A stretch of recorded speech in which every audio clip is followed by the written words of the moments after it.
Town of Green Gables by L.M. Montgomery.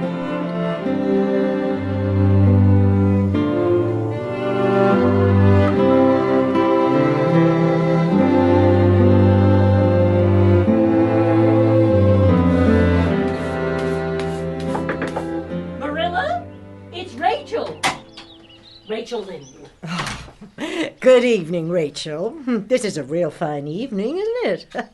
How are all your folks? We're all well. I was kind of afraid you weren't, though, when I saw Matthew starting off in the buggy with the sorrel mare. It's not like your brother to put on his best suit and go driving up the hill. Not at 3:30 on a busy afternoon, the very afternoon he was planning to sow his turnip seed. I know he was, because I overheard him saying so to Peter Morrison only yesterday evening in Blair's store. That's true. Matthew is planning to do the turnip seeds next. Now, Marilla, stop playing games and clear up the mystery. Matthew went to the train station. We're getting a little boy from an orphan asylum in Nova Scotia. Marilla Cuthbert, what on earth put such a notion into your head? Well, we've been thinking about it all winter. Mrs. Alexander Spencer was up here before Christmas, and she said she was going to get a little girl from the asylum over in Hopetown in the spring. So Matthew and I thought we'd get a boy. Matthew's getting up in years, you know. He's 60, and his heart troubles him a good deal. You know how desperate hard it is to get hired help. Even so, Marilla. We sent word to Mrs. Spencer to bring us a smart, likely boy, old enough to be of use in doing chores and young enough to be trained up proper. We mean to give him a good home and schooling. Marilla, the risks. There's risks in pretty near everything a body does in the world. Well, don't say I didn't warn you. I heard of a case over in New Brunswick where an orphan asylum girl put strychnine in the well, and the whole family died in fearful agony. We're not getting a girl. I'd never dream of taking a girl to bring up.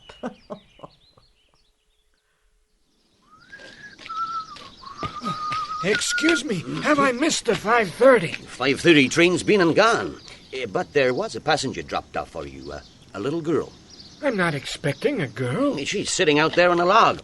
I asked her to go into the ladies' waiting room, but she said she preferred to stay outside. There was more scope for the imagination. Whatever that means. It's a boy I've come for. Mrs. Alexander Spencer was to bring him over from Nova Scotia for me. Guess there's been some mistake. But I haven't got any more orphans concealed hereabouts. I don't understand. Guess we'll have to sort it out later. Well, you'd better question the girl. I dare say she'll be able to explain. She's got a tongue of her own. Well, that's certain. Excuse me. I suppose you are Mr. Matthew Cuthbert of Green Gables? I am very glad to see you. I had made up my mind that if you didn't come for me tonight, I'd go down the track to that big wild cherry tree at the bend and climb up into it to stay all night. It would be lovely to sleep in a wild cherry tree, don't you think? You could imagine you were dwelling in marble halls. And I was quite sure you would come for me in the morning if you didn't tonight. I'm sorry I was late. Come along. The horse is over in the yard. Give me your bag. Oh, I can carry it. It contains all my worldly goods. Oh, well, very well.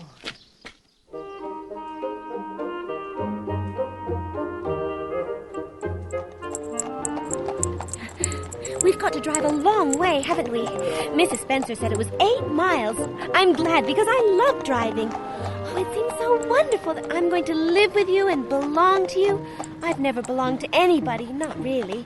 The asylum was the worst. There is so little scope for the imagination in an asylum. Oh, look! A wild plum tree! Isn't that beautiful?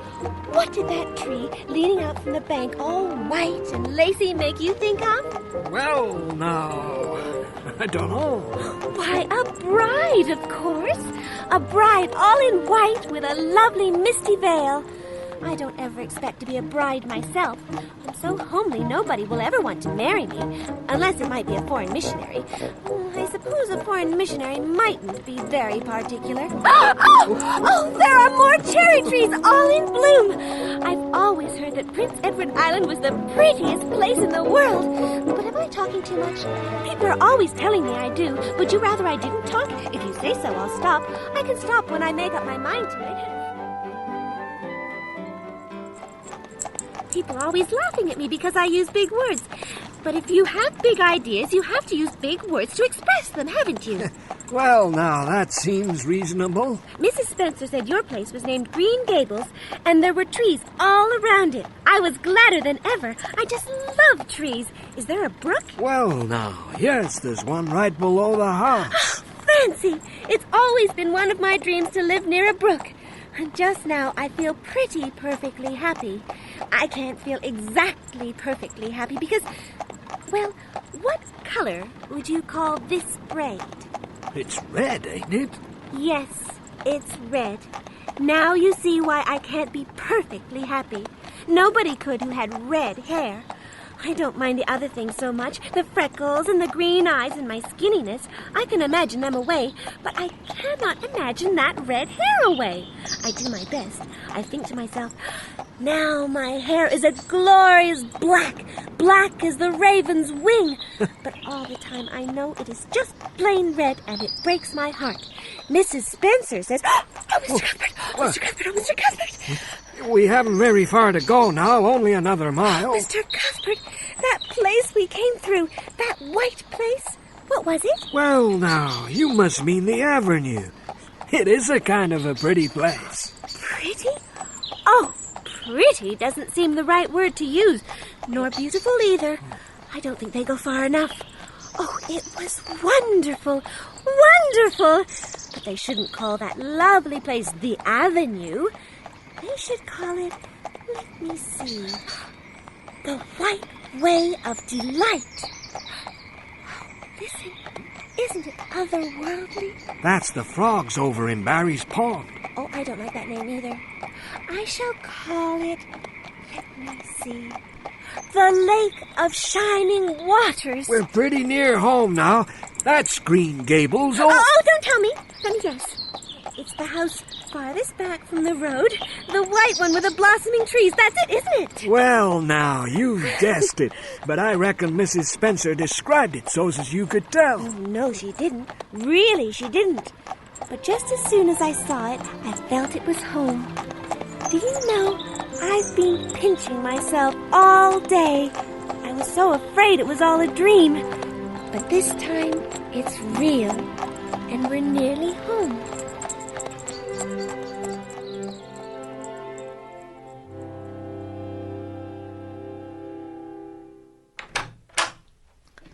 Matthew Cuthbert, who's that? Where is the boy? There wasn't any boy. There was only her. No boy? But there must have been a boy. We sent word to Mrs. Spencer to bring a boy. Well, she didn't. She brought her. I asked the station master. I had to bring her home. She couldn't be left there no matter where the mistake had come in. Well, this is a pretty piece of business. Oh, you don't want me. You don't want me because I'm not a boy. I might have expected it. Nobody ever did want me. I might have known it was all too beautiful to last. Oh, what shall I do? I'm going to burst into tears. Well, there's no need to cry so about it. Yes, there is need. You would cry too if you were an orphan and had come to a place you thought was going to be home and found that they didn't want you because you weren't a boy. Oh, this is the most tragical thing that ever happened to me. Well, don't cry anymore. We're not going to turn you out of doors tonight. You'll have to stay here until we investigate the affair. What's your name? Oh, will you please call me Cordelia? Call you Cordelia. Is that your name? No, but it's such a perfectly elegant name. I don't know what on earth you mean. If Cordelia isn't your name, what is? Anne Shirley. But oh, please do call me Cordelia. Anne is such an unromantic name. Unromantic fiddlesticks. Anne is a real good, plain, sensible name. You've no need to be ashamed of it. Oh, I'm not ashamed of it. But if you must call me Anne, please call me Anne spelled with an E. Very well, then. Anne spelled with an E. Can you tell us how this mistake came to be made? We sent word to Mrs. Spencer to bring us a boy. Were there no boys at the asylum? Oh, yes, there was an abundance of them, but Mrs. Spencer said distinctly that you wanted a girl, and the matron said she thought I would do. I couldn't sleep all last night for joy. I wish Mr. Cuthbert had told me at the station that you didn't want me and left me there. If I hadn't seen the white way of delight and the lake of shining waters, it wouldn't be so hard. What on earth does she mean, Matthew? She's just referring to some conversation we had on the road. I'm going out to put the mare in, Marilla.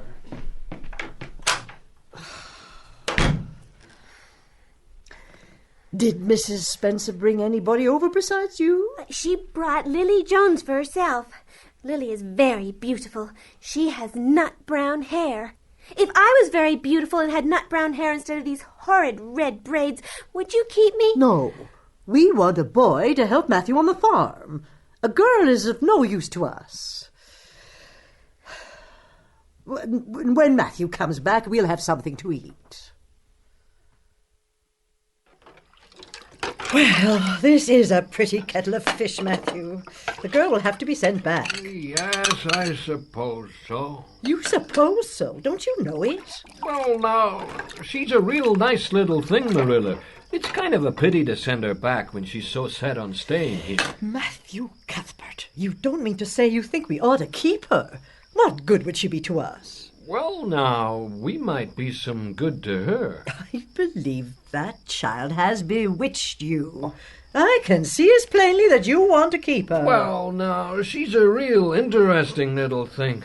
The way she talked on the way home. I don't like children who have so much to say. I could hire a French boy to help me, and she'd be company for you. I'm not suffering for company. First thing tomorrow, I'll drive Anne over to White Sands. Mrs. Spencer can arrange to send her back to the orphanage at once. Whatever you say, Marilla. Do you know, Miss Cuthbert, the world doesn't seem such a howling wilderness as it did last night. I've made up my mind to enjoy this drive. Are we going to cross the lake of shining waters? We're not going over Barry's Pond, if that's what you mean by your lake of shining waters. We're going by the shore road. Shore Road sounds nice. How far is it to White Sands? It's 5 miles, and as you're evidently bent on talking, you might as well talk to some purpose by telling me what you know about yourself. Oh, what I know about myself isn't really worth telling. If you'll only let me tell you what I imagine about myself. No, I don't want any of your imaginings. Just stick to bald facts. Where were you born? In Bolingbroke, Nova Scotia. My father was Walter Shirley. He was a teacher in the Bolingbroke High School. Mrs. Thomas said they were as poor as church mice. When I was born, Mrs. Thomas said I was the scrawniest baby she ever saw, but that Mother thought I was perfectly beautiful. I'm glad Mother was satisfied with me because she died of fever when I was just 3 months old. And Father died 4 days afterwards from fever, too. That left me an orphan. You see? Nobody wanted me, even then. Finally, Mrs. Thomas said she'd take me, though she was poor and had a drunken husband. So the Thomases were your foster parents? Well, I helped to look after the Thomas children. There were 4 of them younger than me. Then Mr. Thomas was killed falling under a train, and his mother offered to take Mrs. Thomas and the children, but she didn't want me. Then Mrs. Hammond from up the river said she'd take me, seeing I was handy with children. Mr. Hammond worked at the sawmill, and Mrs. Hammond had 8 children. She had twins 3 times. After 2 years, Mr. Hammond died, and Mrs. Hammond divided the children among her relatives. I had to go to the asylum in Hopeton. They didn't want me at the asylum either. They were overcrowded, but they had to take me. And I was there 4 months when Mrs. Spencer came. Did you ever go to school? Not a great deal. I can read pretty well, and I know ever so many pieces of poetry off by heart. Don't you just love poetry that gives you a crinkly feeling up and down your back? Were those women, Mrs. Thomas and Mrs. Hammond, good to you? Oh, they meant to be. And when people mean to be good to you, you don't mind very much when they're not quite. Always. They had a good deal to worry them. It must be very trying to have twins 3 times in succession, don't you think? I should think it would. There's the sea. Isn't it wonderful? What big house is that just ahead, please? Well, that's the White Sands Hotel. Mr. Kirk runs it, but the season hasn't begun yet. I was afraid it might be Mrs. Spencer's place. I don't want to get there. Somehow it will seem like the end of everything.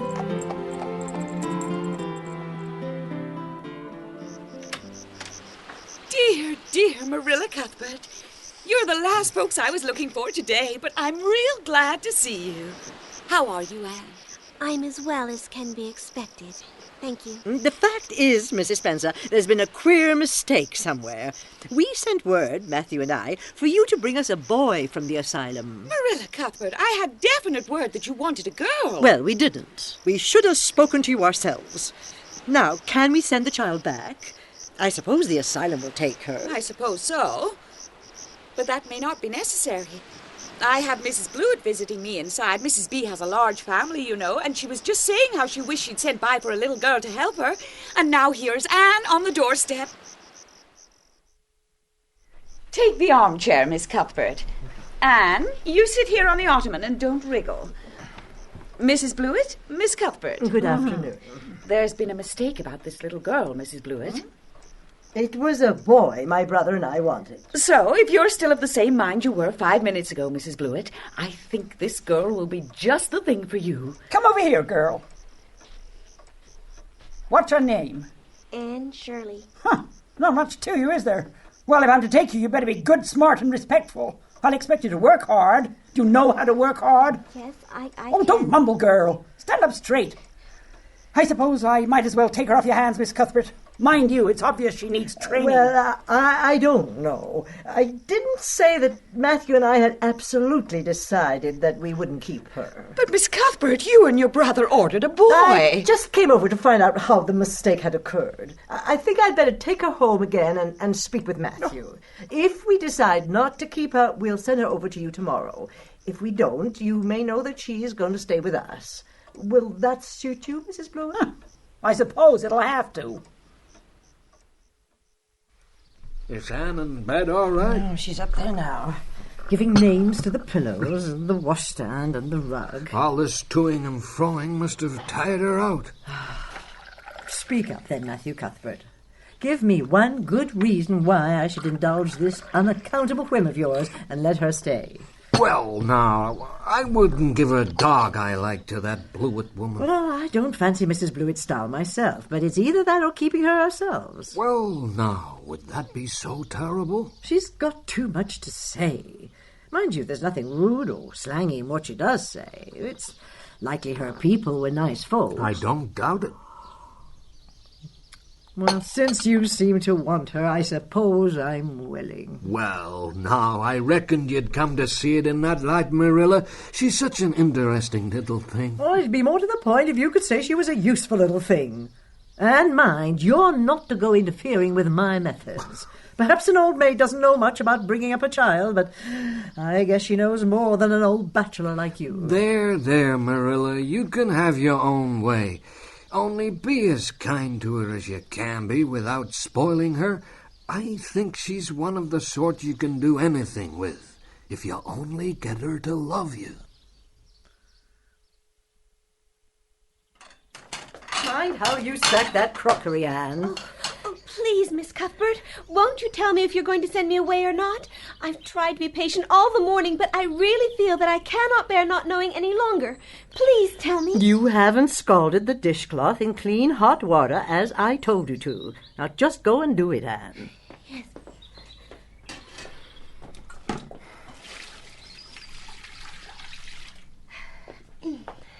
It's done, Miss Cuthbert. Well, I suppose I might as well tell you. Matthew and I have decided to keep you. That is, if you will try to be a good little girl and show yourself grateful.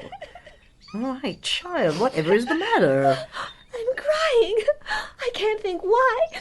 I'm as glad can be. Oh, glad doesn't seem the right word at all. I'll try to be so good. It will be uphill work, I expect, for Mrs. Thomas often told me I was desperately wicked. However, I'll do my best. Can you tell me why I'm crying? I suppose it's because you're all excited and worked up. I'm afraid you both cry and laugh far too easily. What am I to call you? Shall I always say Miss Cuthbert? What about Aunt Marilla? No, you'll call me just plain Marilla. But we could imagine you were my aunt. I couldn't. Do you never imagine things different from what they really are? Never. Oh, Miss Marilla, how much you miss.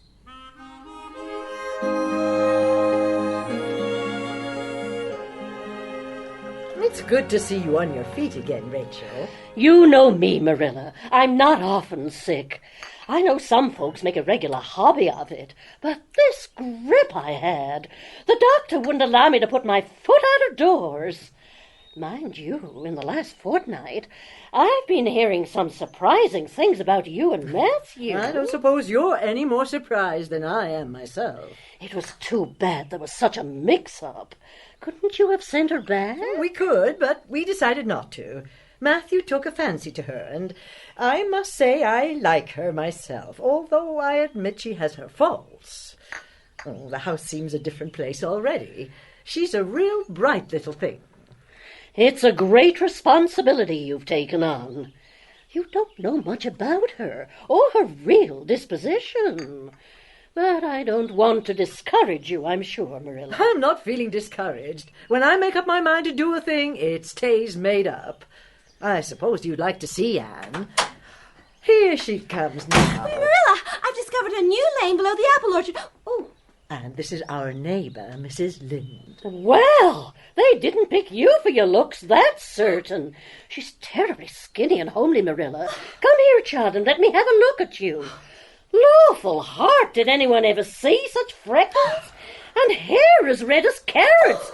Come here, child, I say. I hate you! I hate you! I hate you! I hate you! How dare you call me skinny and ugly? How dare you say I'm freckled and red-headed? You are a rude, impolite, unfeeling woman. How dare you say such things about me?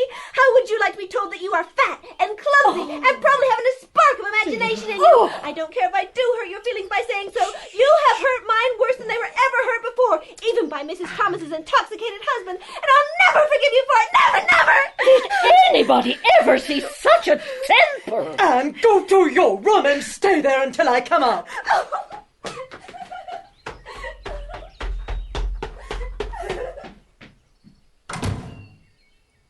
Well, I don't envy you your job bringing that up, Marilla. You shouldn't have twitted her about her looks, Rachel. Marilla Cuthbert, you don't mean to say that you are defending her? I'm not trying to excuse her. She's been very naughty, and I'll have to give her a talking to. But you were too hard on her, Rachel.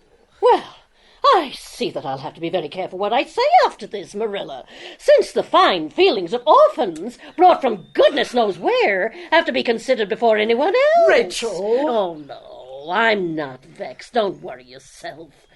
But if you'll take my advice, which I suppose you won't do, although I brought up 10 children and buried 2, you'll do that talking to you mentioned with a fair-sized birch switch.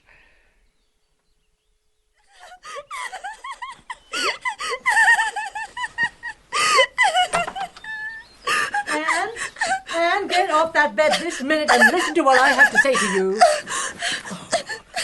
This is a nice way for you to behave, Anne. Aren't you ashamed of yourself? She hadn't any right to call me ugly and red-headed. You hadn't any right to fly into such a fury. Just imagine how you would feel if somebody told you to your face you were skinny and ugly. I don't say that I think Mrs. Lynde was exactly right in saying what she did, but that is no excuse for your behavior.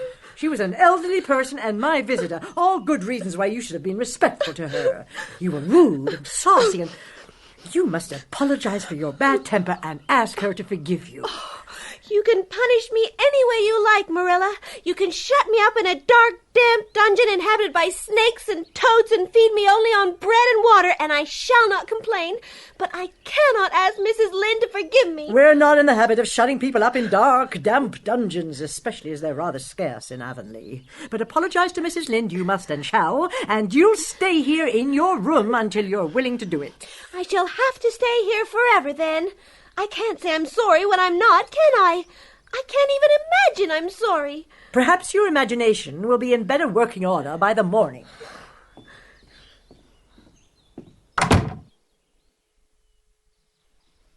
No sign of Anne this morning? Oh, she knows what she has to do if she wants to come down to breakfast. Oh, really, Marilla? It's a good thing Rachel Lynde got a calling down. She's a meddlesome old gossip. Matthew Cuthbert, I'm astonished at you.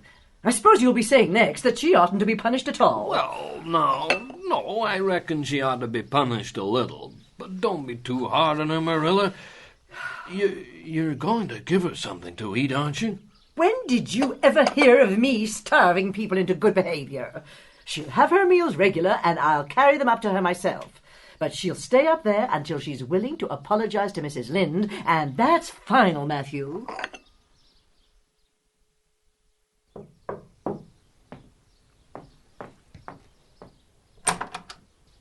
Anne, how are you making it, Anne? Pretty well. I imagine a good deal, and that helps to pass the time.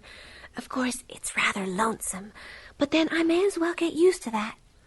Well, now, Anne, don't you think you'd better do it and have it over with? Marilla's a dreadful determined woman, Anne, dreadful determined. Do it right off, I say, and have it over.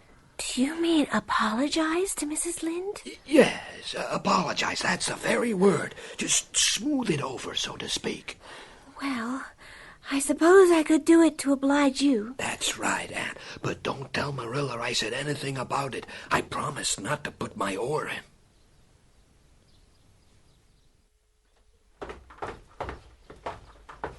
Matthew? I forgot something indoors. Got it now. Marilla? What are you doing out of your room, Anne? I'm sorry I lost my temper and said rude things, and I'm willing to go and tell Mrs. Lynde so. Very well. I'll take you over there after milking.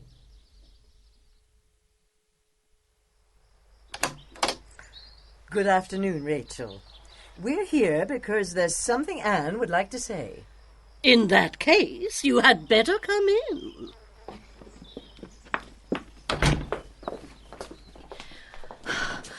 Oh, Mrs. Lynde, I am so extremely sorry. I could never express all my sorrow, no, not if I used up a whole dictionary. I behaved terribly to you, and I've disgraced my dear friends Matthew and Marilla, who have let me stay at Green Gables, although I'm not a boy. It was very wicked of me to fly into a temper, because you told me the truth. My hair is red, and I'm freckled and skinny and ugly. What I said to you was true, too, but I shouldn't have said it.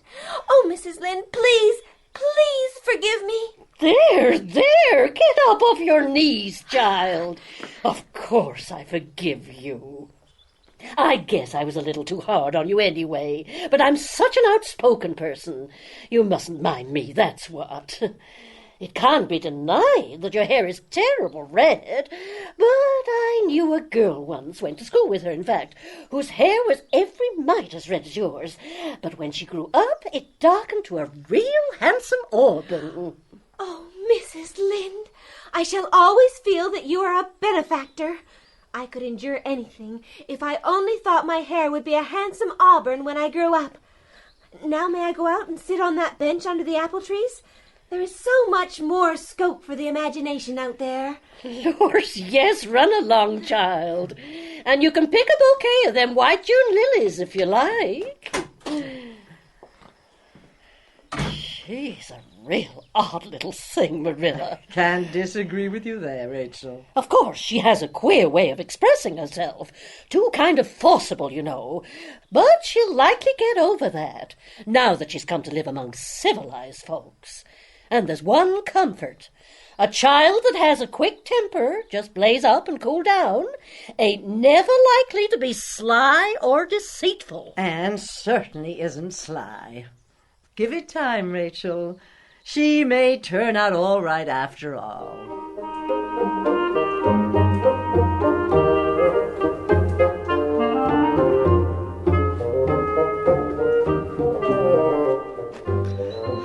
Don't dawdle, Anne.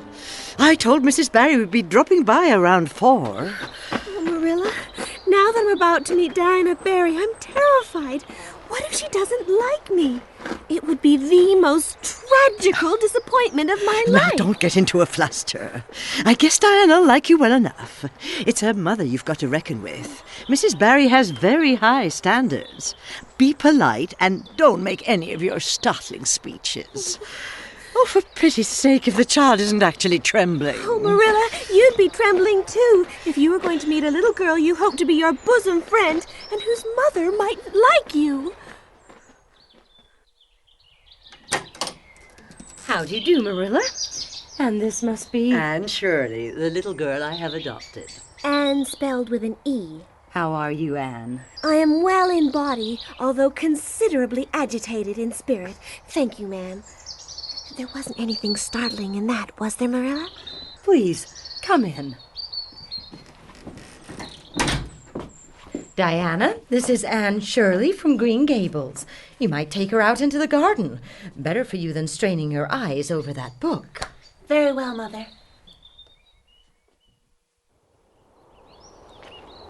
Oh, Diana, what a paradise of flowers. Bleeding hearts, crimson peonies, white narcissi, thorny sweet Scotch roses. Mother is very proud of it. Oh.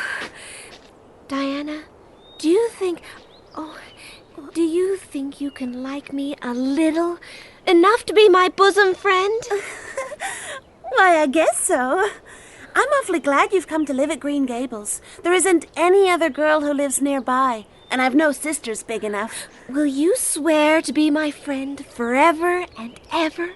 Why, it's dreadfully wicked to swear. Oh, no, not my kind of swearing. It just means vowing and promising solemnly. Well, I don't mind doing that. How do you do it? Well, we must join hands. So, it ought to be over running water. We'll just have to imagine this path is running water.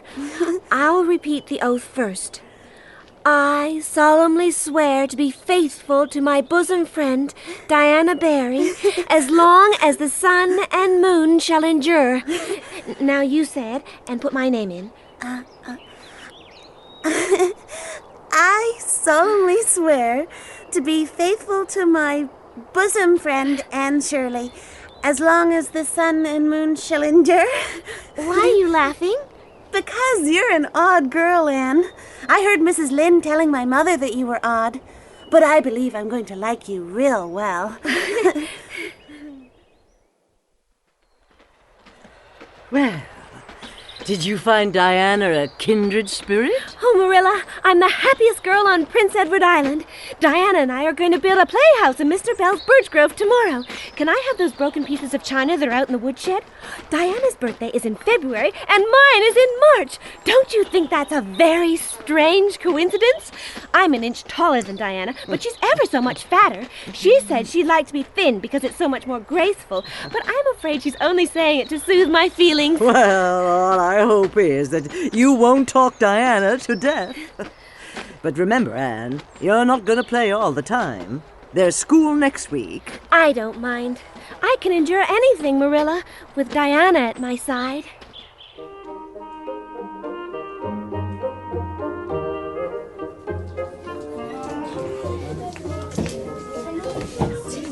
Now, I want the juniors to get started on those sums while I take the senior students through their college prep. Look at Mr. Phillips, Anne. He's sitting himself next to Prissy Andrews. She's a senior, isn't she? Yes, and Ruby Gillis says Phillips is dead gone on her. See how he's writing on her slate? Prissy Andrews is blushing. Exactly. I don't believe what he wrote has anything to do with the entrance exam to Queen's.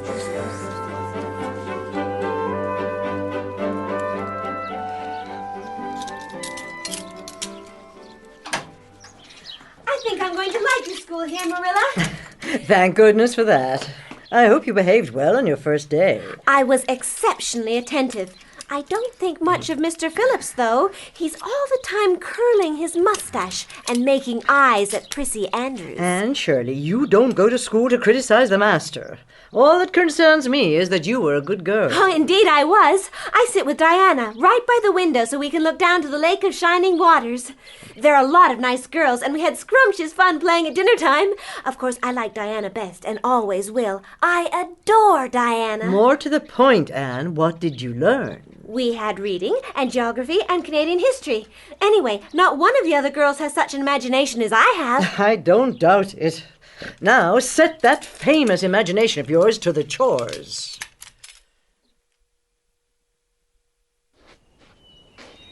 Isn't it good just to be alive on a day like this, Diana? I pity the people who aren't born yet for missing it. They may have good days, of course, but they can never have this one. I guess Gilbert Blythe will be back in school today. He's been visiting his cousins over in New Brunswick all summer. He's awfully handsome, Anne, and he teases the girls something terrible. He just torments our lives out. Gilbert Blythe? Isn't it his name that's written up on the porch wall with Julia Bell's? Yes, but I'm sure he doesn't like Julia Bell. I've heard him say he studied the multiplication tables by her freckles. Oh, don't mention freckles. It isn't delicate when I've got so many.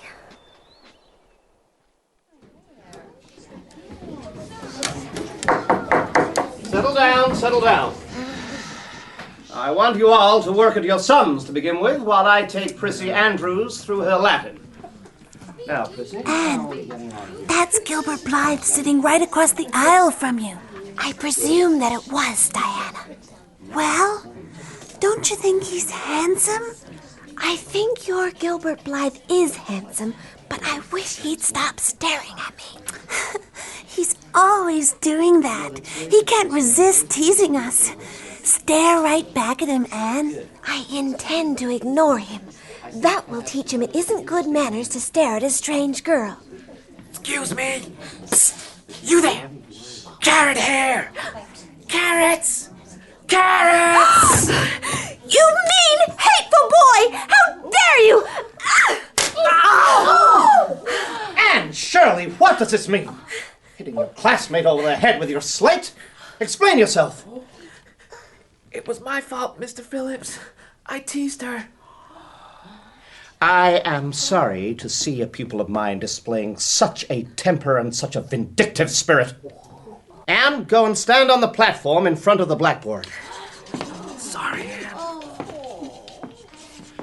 Now then, for the benefit of the first grade, this reads, Anne Shirley has a very bad temper. Anne Shirley must learn to control her temper. You will stand there for the rest of the morning, Anne.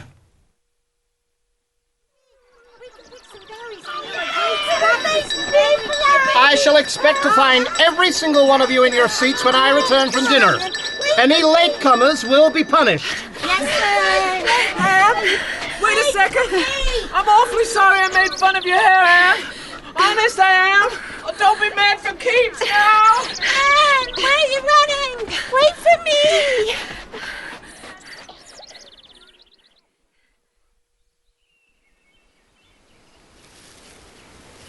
I knew this spruce grove would cheer you up, Anne. The boys like to pick the gum off the trees, and there are some heavenly rice lilies. This bracken has cheered me up somewhat, Diana. I'm glad. There was no need to run off like that. Gilbert was trying to apologize. I shall never forgive Gilbert Blythe. And Mr. Phillips spelled my name without an E, too. The iron has entered into my soul, Diana.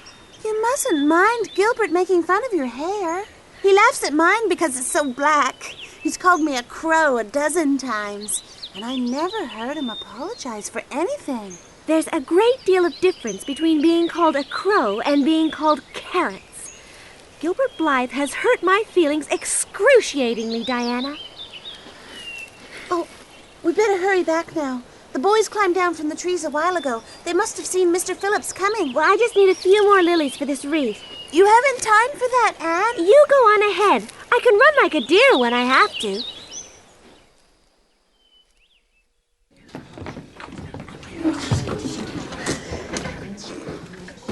Settle down now. Anne Shirley, did you hear what I said about being back on time after the dinner break? Yes, Mr. Phillips. I was up in the spruce grove. It took longer to get back than I thought. The spruce grove? Picking a chew with the boys, were you? I wasn't anywhere near the gum trees. Well, since you seem to be so fond of the boys' company, we shall indulge your taste for it this afternoon. Take those flowers out of your hair and sit with Gilbert Blythe. Did you hear what I said, Anne? Yes, sir, but I didn't suppose you really meant it. I assure you I did. Obey me at once.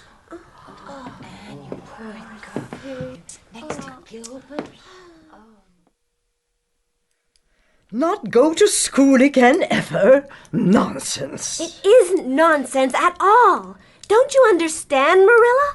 I've been insulted. Insulted fiddlesticks. You'll go to school tomorrow as usual. No, I'm not going back, Marilla. You understand, don't you, Matthew? Well, no. I'll learn my lessons at home, and I'll be as good as I can be and hold my tongue all the time if it's possible. But I will not go back to school, and nothing you do can make me. There's stubbornness for you, Matthew. She's awful worked up. I don't think she's going to budge, Marilla. Far as I can make out from her story, Mr. Phillips has been carrying matters with a rather high hand. But it would never do to say so to Anne. I'll run down and see what Rachel Lynde thinks. She sent 10 children to school, and she ought to know something about it. She'll have heard the whole story, too, by this time. I suppose you know what I've come about, Rachel. About Anne's fuss in school, I reckon. Jane Andrews was in on her way from school and told me about it. She declares she won't go back to school. I never saw a child so worked up. She's so high-strung, Rachel. What would you advise? Well, since you've asked my advice, Marilla, I'd just humor her a little at first. It's my belief that Phillips was in the wrong. Of course, he did right to punish her, but I don't believe in making the girls sit with the boys for punishment. It isn't modest. Rachel, do you really think I should let her stay at home? Yes. That is, I wouldn't say school to her again until she says it herself. Depend on it, Marilla, she'll cool off in a week or so and be ready to go back of her own accord. Even so, I want her to get a good education. She won't miss much as far as that goes. Phillips would never have got the school for another year if his uncle hadn't been a trustee.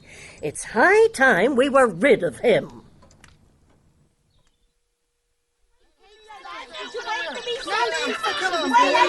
Diana! Wait up! Yes, Gilbert? When you see Anne today, tell her we all miss her. Tell her I'd like to get to know her. Don't worry. I'll tell her.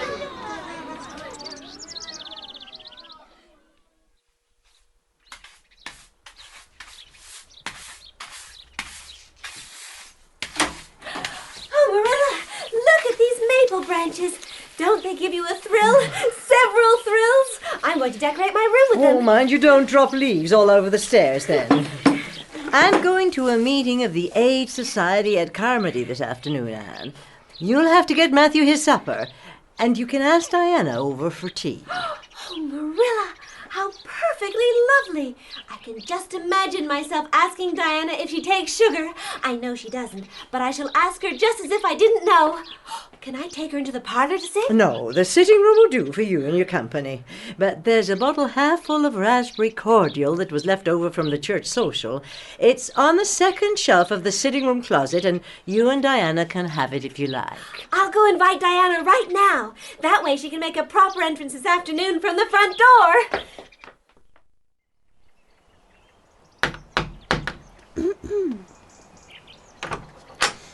Good afternoon, Anne. How pleasant to see you, Diana. How is your mother? She is very well, thank you. I suppose Mr. Cuthbert is holding pataties this afternoon, is he? Yes, our potato crop is very good this year. I hope your father's potato crop is good, too. It is fairly good, thank you. Have you picked many of your apples yet? Ever so many. Let's go out to the orchard and get some of the red sweetings, Diana. Yes, let's!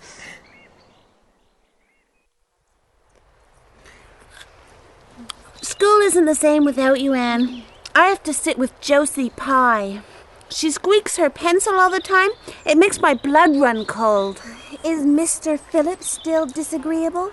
Sam Bolter sassed him in class, and Mr. Phillips whipped him. And Sam's father came down to school and dared Mr. Phillips to lay a hand on one of his children again. Everyone misses you, Anne, and wishes you'd come back. In fact, Gilbert Blythe... No, Diana. It's no use. I've made up my mind to hate Gilbert Blythe to the end of my life.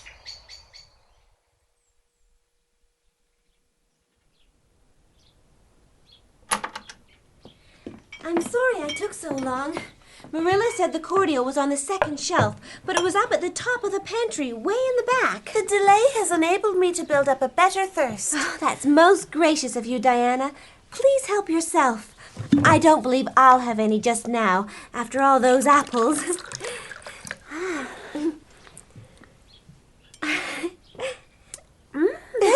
That's awful nice, Anne. I didn't know raspberry cordial was so nice. I'm real glad you like it. Take as much as you want.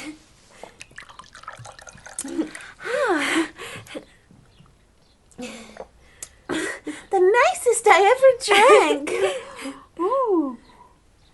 It's ever so much nicer than Mrs. Lynde's, although she brags of hers so much. I should think so. Marilla is a famous cook. She's trying to teach me, but I assure you, Diana, it is uphill work. The last time I made a cake, I forgot to put the flour in. Flour is... Why, Diana, what is the matter? Oh, I'm awful sick. I must go right home. Oh, you mustn't dream of going home without your tea. I'll go and put the tea on this very minute. I must go home. Let me give you a bit of fruitcake anyhow, and some of the cherry preserves. Lie down on the sofa for a little while, and you'll be better. I must go home. I never heard of company going home without tea. Where do you feel bad? I'm awfully dizzy. You certainly are walking in a dizzy way. Come on, then. If you must go, I'll walk you down through the orchard.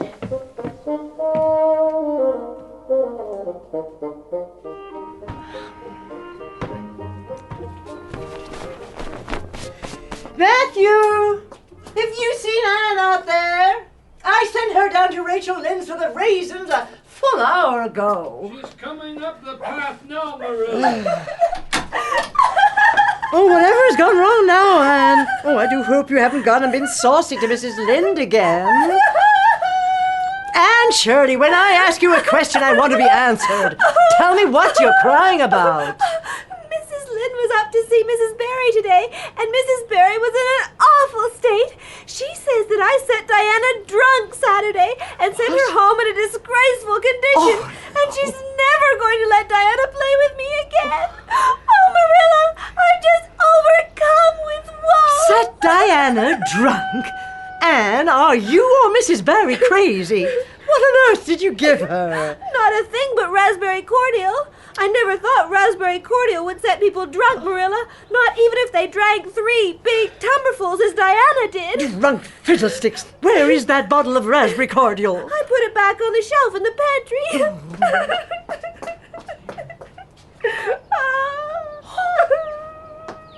And you have a genius for getting into trouble.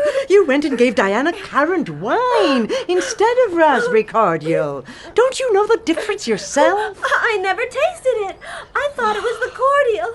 I meant to be so hospitable. Diana got awfully sick and had to go home.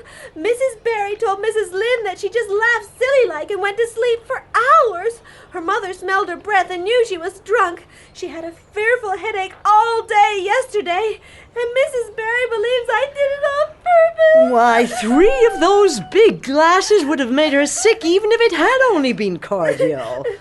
Well, this story will be a nice handle for those folks who are so down on me for making currant wine, although I just keep that bottle for sickness. There, child, don't cry.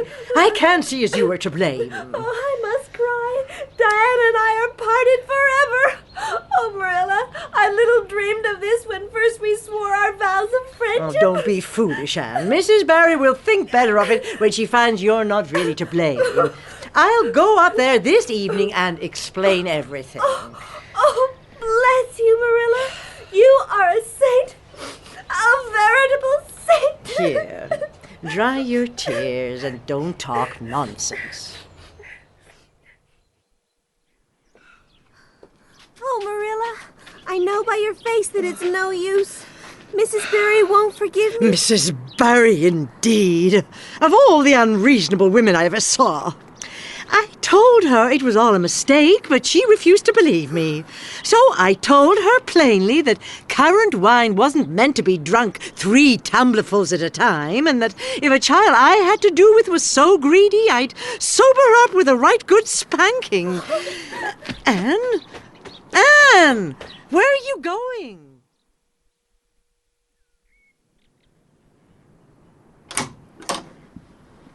What do you want?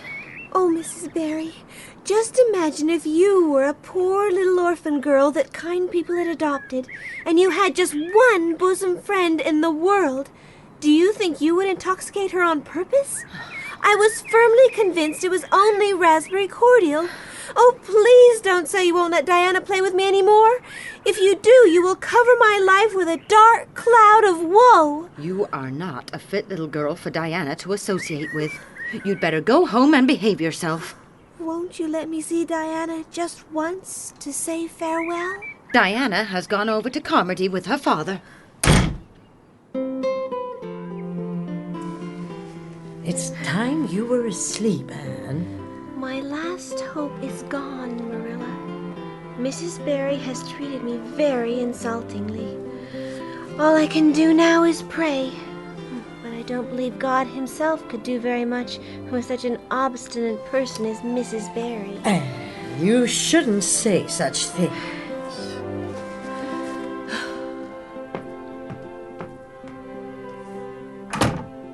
Poor little soul.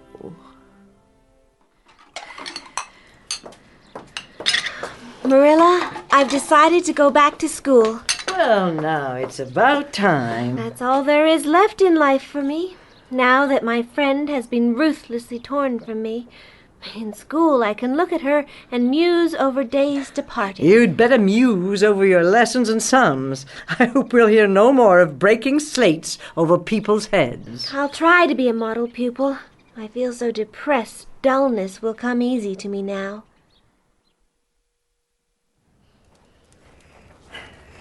Now, see that Anne finishes her homework, Matthew, and don't let her stay up too late. I won't, Marilla. Oh, it's a cold night to be going all the way to town, but I suppose it's the first and last chance I'll have to see the Premier of Canada. Have a good meeting, Marilla.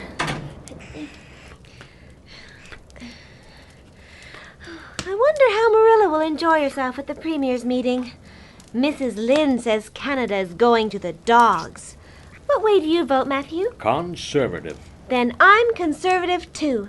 I'm glad because some of the boys in school are liberals. Ruby Gillis says that when a man is courting, he always has to agree with a girl's mother in religion and her father in politics. Is that true, Matthew? Well, no, I don't know. Did you ever go courting, Matthew? No, I don't know as I ever did. Ruby Gillis says when she grows up, she's going to have ever so many beaux absolutely insane about her. I'd rather have just one in his right mind. There are many things in this world that I can't understand very well, Matthew. Well, now, I don't know as I comprehend them all myself. Diana, whatever has happened? Has your mother relented at last? Oh, Anne, do come quick. Minnie May is awful sick. I think she's got croup. And Father and Mother are away to town and there's nobody to go for the doctor. Minnie May is awful bad and young Mary Jo doesn't know what to do. And oh, Anne, I'm so scared. I'll be back in 2 shakes. Matthew's gone to saddle the mare to go to Carmody for the doctor. He and I are such kindred spirits, I can read his thoughts without words at all. I don't believe he'll find the doctor at Carmody. I know that Dr. Blair went to the meeting, and I guess Dr. Spencer would go too. Young Mary Jo never saw anybody with croup, and Mrs. Lynde is away. And, oh, Anne. Now, don't cry, Diana. You forget that Mrs. Hammond had twins 3 times. They all had croup regularly. Just wait till I get the Ipecac bottle. You mayn't have any at your house.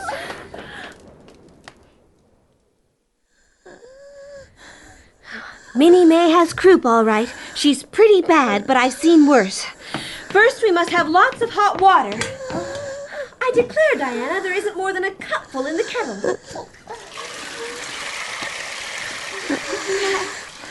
There. I filled it up. And Mary Jo, you may put some wood in the stove. I don't want to hurt your feelings, but it seems to me you might have thought of this before if you'd had any imagination. What should I do now, Anne? Try to find some flannel cloths, Diana. I'm going to give Minnie May a dose of Ipecac first of all.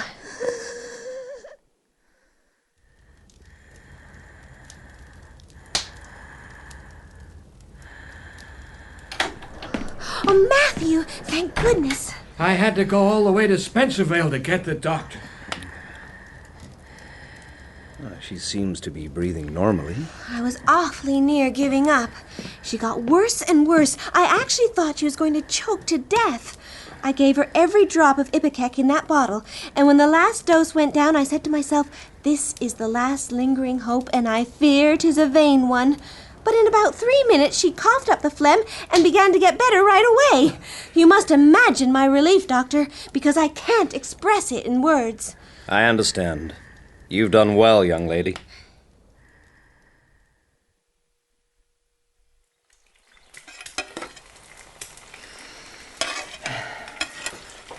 Good morning, Marilla. It's late afternoon, Anne. But from what I've been hearing, you deserve to sleep in. Did you see the Premier of Canada, Marilla? What does he look like? Well, he never got to be Premier on account of his looks. Such a nose as that man had. Miss Cuthbert, may I come in, please? Mrs. Barry, is your little girl all right now? Minnie May has made a full recovery. That's why I'm here. To thank Anne for saving my child's life. Mrs. Barry, I hardly did anything. You are a very generous and brave girl, Anne. I want to apologize for the way I acted in the affair of the currant wine. You are most welcome to come home with me now and visit Diana. Oh, Mrs. Barry, nothing would please me more. Oh, Marilla, may I? I'll do all my chores when I come back, but I cannot tie myself to anything so unromantic as dishwashing at this thrilling moment. Go on then, Anne. You've earned yourself a holiday today.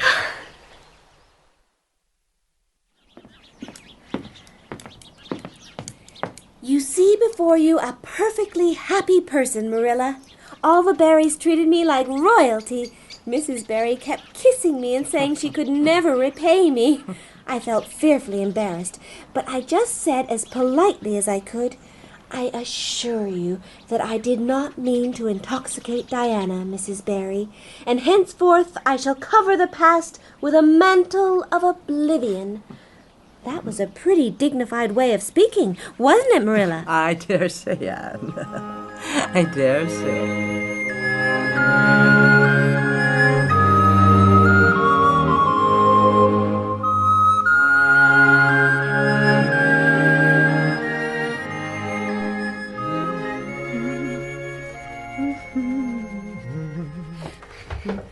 Marilla, can I go over to see Diana just for a minute? I don't see what you want to be traipsing about after dark for.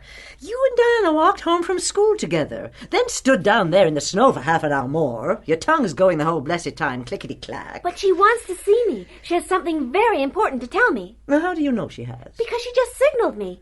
We've arranged a way to signal with our candles and cardboard. We set the candle on the windowsill and make flashes by passing the cardboard back and forth. So many flashes mean a certain thing. It was my idea, Marilla. I warrant you it was. The next thing you'll be setting fire to the curtains. Oh, we're very careful, Marilla. 2 flashes mean, are you there? 3 means yes. 4 means no. 5 mean, come over at once. I have something important to reveal. Diana has just signaled 5 flashes, and I'm really suffering to know what it is. Well, you needn't suffer any longer. But you're to be back here in just 10 minutes. Remember that.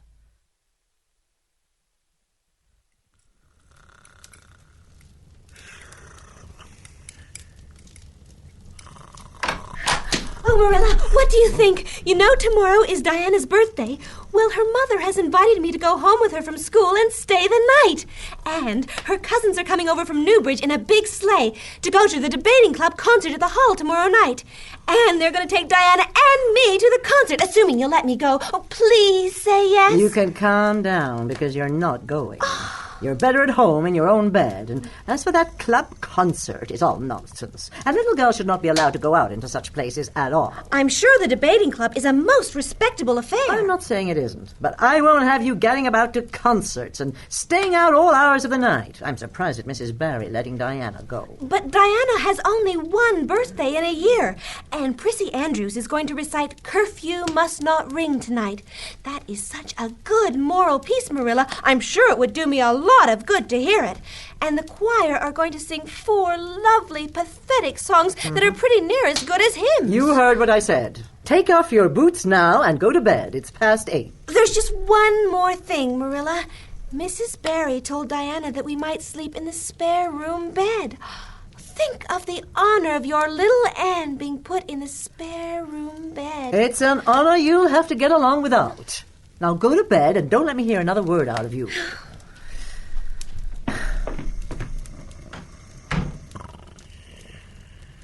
You can stop pretending to be asleep, Matthew Cuthbert.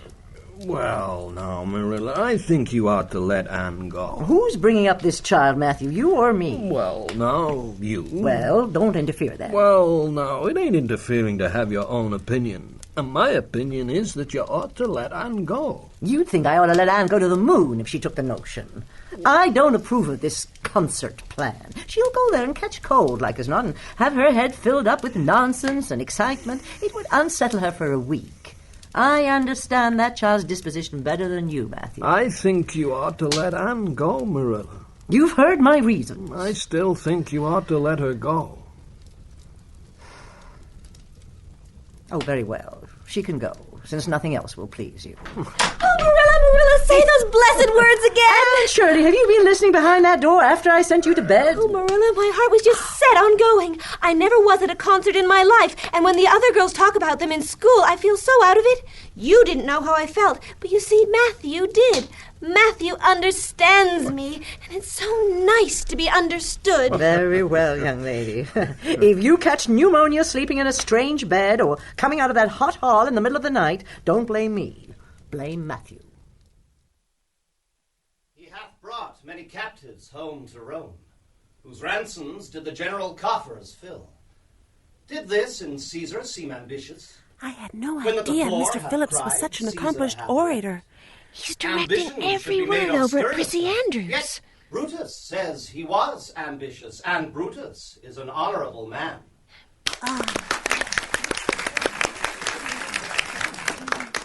Now for our final recitation, Gilbert Blythe will give us a sonnet by William Shakespeare. Oh, Gilbert recites beautifully. That is a matter of complete indifference to me, Diana. Shall I compare thee to a summer's day? Thou art more lovely and more temperate. Rough winds do shake the darling buds of May, and summer's lease hath all too short a date. Let's undress here in the parlor where it's nice and warm. Hasn't it been a delightful evening? It must be splendid to get up and recite before an audience. Do you suppose we will ever be asked to, Diana? Yes, of course, someday. They're always wanting the big scholars to recite. Gilbert Blythe does often, and he's only 2 years older than us. Oh, Anne, how could you pretend not to listen to him? When he came to the line, "But thy eternal summer shall not fade," he looked right down at you. Diana, you are my bosom friend, but I cannot allow even you to speak to me of that person. You ready for bed? Let's run a race along the corridor. Last one in the spare room is a rotten egg!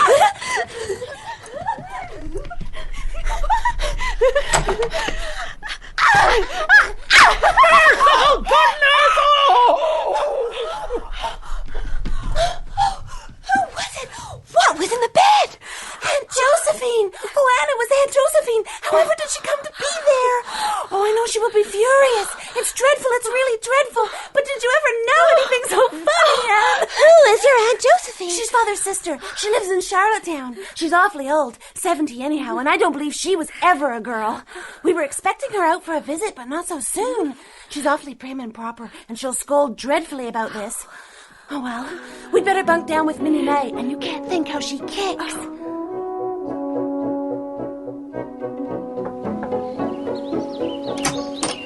Good morning, Mrs. Lynde. Marilla sent me for your pecan pie recipe.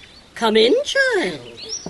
So, you and Diana nearly frightened poor old Miss Barry to death last night. Oh, who told you about that? Mrs. Barry was here a few minutes ago on her way to Carmody. She's feeling real worried over it. Old Miss Barry was in a terrible temper, and Josephine Barry's temper is no joke. She won't speak to Diana at all. It wasn't Diana's fault. It was mine. I suggested racing to see who would get into bed first. I knew it. I knew that idea came out of your head. Well, You've made a nice lot of trouble. Oh, Miss Barry came out to stay for a month, but she declares she's going right back to town tomorrow. What's more, she had promised to pay for music lessons for Diana, but now she's determined to do nothing at all for such a tomboy. Oh, I guess they had a lively time of it there this morning. Oh, Miss Barry is rich, and the Barrys all like to keep on the good side of her. Of course, Mrs. Barry never says so, but I'm a pretty good judge of human nature. I'm so unlucky. I'm always getting into scrapes and getting my best friends into them, too. Can you tell me why that is, Mrs. Lynde? You're too impulsive, child. You never stop to think. Whatever comes into your head, you say or do it without a moment's reflection. Oh, but that's the best of it. Something just flashes into your mind, so exciting, and you must out with it. If you stop to think it over, you spoil it all. Haven't you ever felt that yourself, Mrs. Lynde? The proverb you need to go by, Anne, is look before you leap, especially into spare-room beds. Diana! Hello, Anne. I've just heard that your Aunt Josephine won't forgive you about last night. She was fairly dancing with rage. She said I was the worst-behaved girl she ever saw. Why didn't you tell them it was my fault? I'm no telltale, Anne Shirley. Anyhow, I was just as much to blame as you. Well, I'm going in to tell her myself. Anne Shirley, you'd never. Why, she'll eat you alive. Please, don't frighten me any more than I am frightened. I'd rather walk up to a cannon's mouth. But I've got to do it, Diana. It was my fault, and I've got to confess. I've had practice in confessing, fortunately. Well, you can go in if you want to. I wouldn't dare, and I don't believe you'll do a bit of good.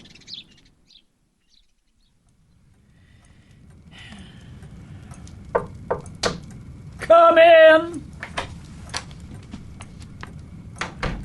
Who are you? I'm Anne of Green Gables, and I've come to confess, if you please. Confess what?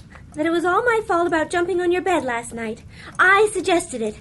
Diana would never have thought of such a thing. Oh. Diana is a very ladylike girl, Miss Barry, so you must see how unjust it is to blame her. Oh, I must say.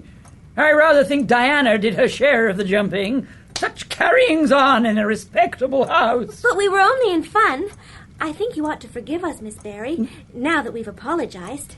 Anyhow, please forgive Diana and let her have her music lessons. If you must be cross with anyone, be cross with me.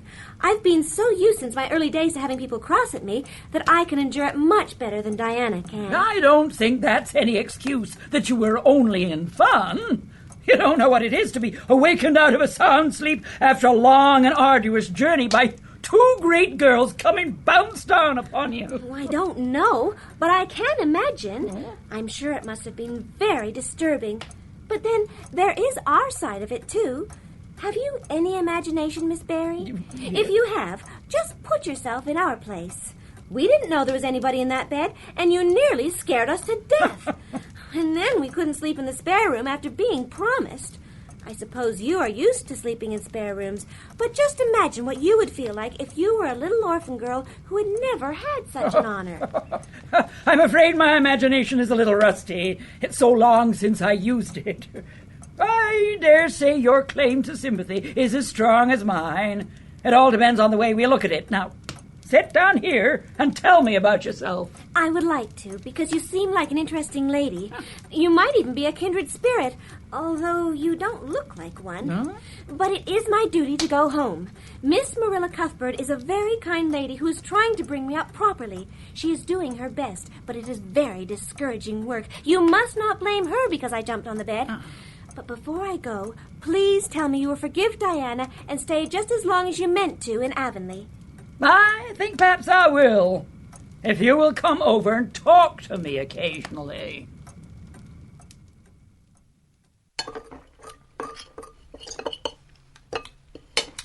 Mrs. Lynde tells me that you managed to wreak havoc during your one night at the Barrys, Anne. I've apologized and been forgiven, Marilla.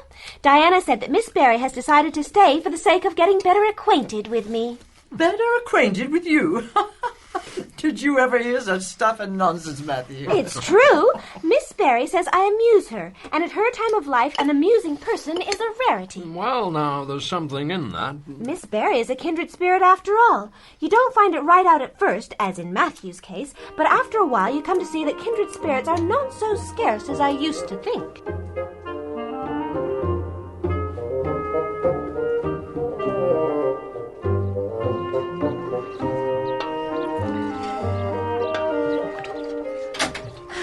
Dear me, there is nothing but meetings and partings in this world, as Mrs. Lynde says.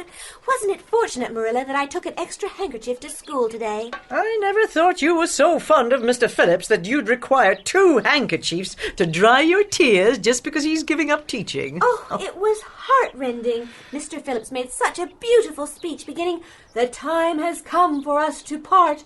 Still, one can't feel quite in the depths of despair with 2 months' vacation before them, can they, Marilla? And besides, we met the new teacher, Miss Muriel Stacy, coming from the station. So, the new teacher's arrived already, has she? She said she was looking forward to getting acquainted with the community before the new term starts. Muriel Stacy.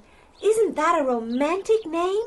Mrs. Lynde says they've never had a female teacher in Avonlea before, and she thinks it's a dangerous innovation. Well, it's a change for Mr. Phillips, that's certain. We'd better have Miss Stacy up to tea next week to make her feel welcome. But don't say a word to Matthew. He's shy enough. A new female teacher will frighten him to death. I'll be as secret as the dead. But, oh, Marilla, will you let me make a cake for the occasion? You can make a layer cake. A layer cake? What an inspired suggestion! I assure you, Diana, that it is such a responsibility having a new female teacher to tea. I just grow cold when I think of my cake. I dreamed last night that I was chased all round by a fearful goblin with a big layer cake for a head. It'll be good, all right. The one that you made for lunch 2 weeks ago was perfectly elegant. I suppose I shall just have to trust to Providence and be careful to put in the flour.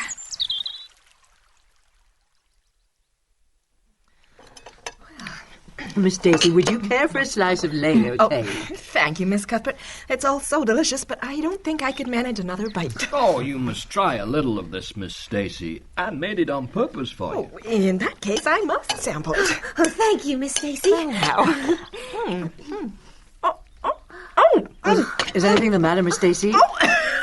It's just the cake. Well, let me taste it. Sorry, Aunt Shirley, what on earth did you put in that cake? Oh, nothing but what the recipe said, Marilla.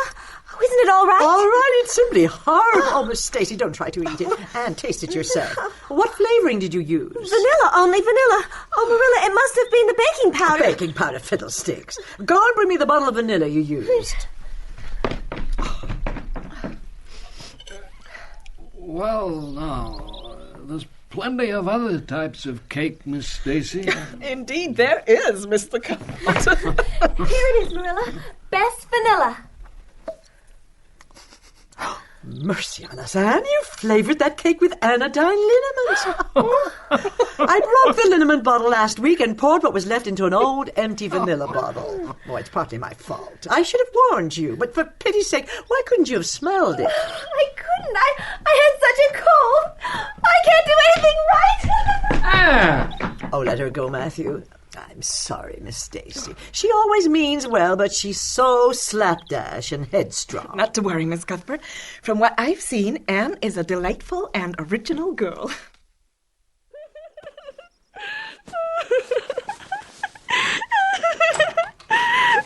Oh, Marilla, I'm disgraced forever. I shall never be able to live this down. It will get out. Things always do get out in Avonlea. I can't ever look Miss Stacy in the face again. Perhaps she thinks I tried to poison her. Mrs. Lynde said she knows an orphan girl who tried to poison her benefactor. But the liniment isn't poisonous. Won't you tell Miss Stacy so, Marilla? Suppose you jump up and tell her so yourself. Miss Stacy! Oh, Miss Stacy, can you ever forgive me? My dear girl, you mustn't cry. Why, it's all just a funny mistake that anybody might make. Oh, no. It takes me to make such a mistake. Nonsense. I enjoyed your kindness just as much as if it had turned out all right. Now come downstairs and we'll figure out a time when you can come and have tea at my house.